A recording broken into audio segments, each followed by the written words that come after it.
Welcome. Today we are going to show you how to assemble your new DURAWOOD side table.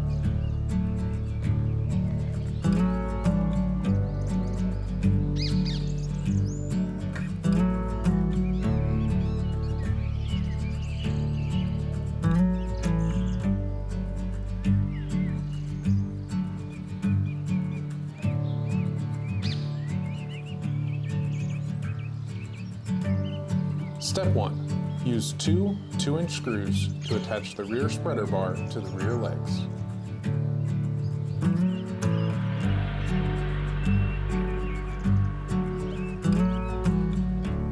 Repeat step 1 to attach the front spreader bar to the front legs.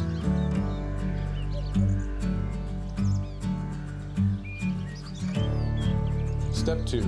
Use 4 1-inch barrel bolts and 4 barrel nuts to attach the tabletop to the leg assembly.